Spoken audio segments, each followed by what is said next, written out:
I headed the ad hoc committee that made the council the rules changes. A big part of the reason we made the rules changes were because the other ones had just simply been added onto over the years, and they were difficult to follow. In a lot of cases, they had different requirements that kind of contradicted each other. But let's just talk public participation. Council added two new council requirements or restrictions on public participation.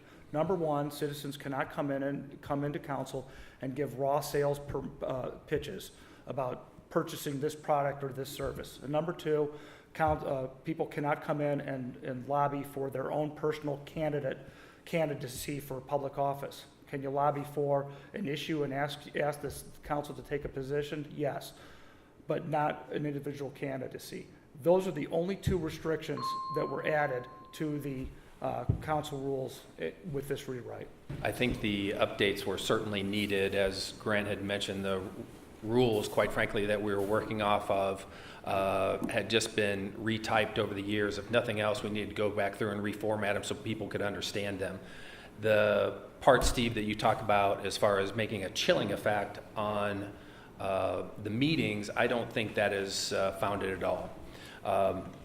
What we've done is put a little bit more structure into how people can come and speak at council, and that is quite frankly for the betterment of all people, so that everybody gets the right amount of time and that all people get to be heard.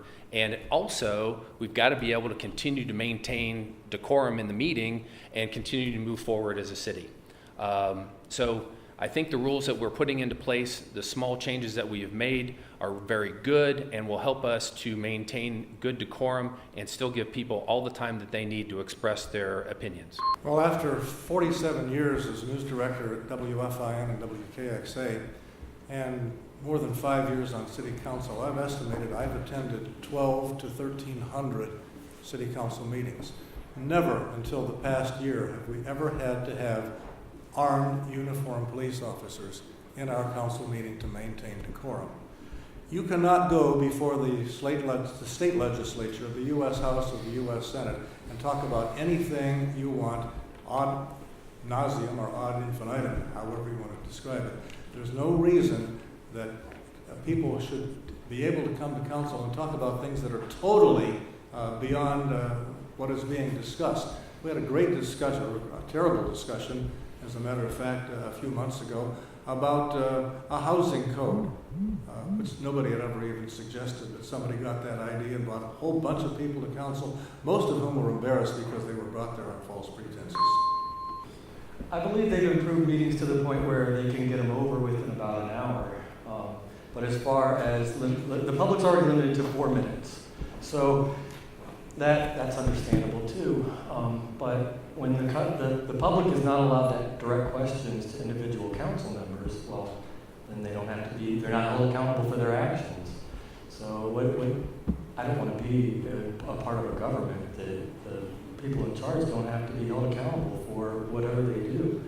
So, and I think it speaks volumes that they needed to bring in security. They thought they needed to bring in security. That means that you must not be doing something right if so many people from the public are showing up to speak out against your actions. So if a lot of people are showing up, maybe you should look at the reasons behind that. And yes, there was talk about a residential code, and that's why so many people showed up to that one meeting. It was discussed in the neighborhood where Mayor Mahalik was there.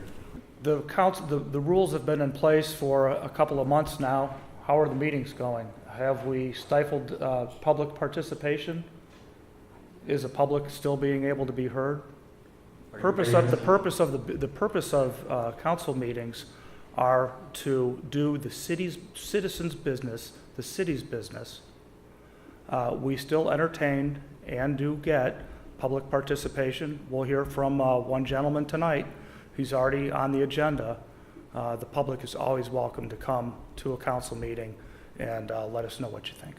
yes, we can come, but we're not allowed to ask them questions. So when they vacate a street and you want to ask the reasons why they requested that legislation and they don't answer your questions, they look silly. So they made a law or a rule that you're not allowed to ask them questions anymore. And I guess that would definitely, I mean, if you're not going to be, if you don't have to be held accountable for your actions, you can do whatever you want.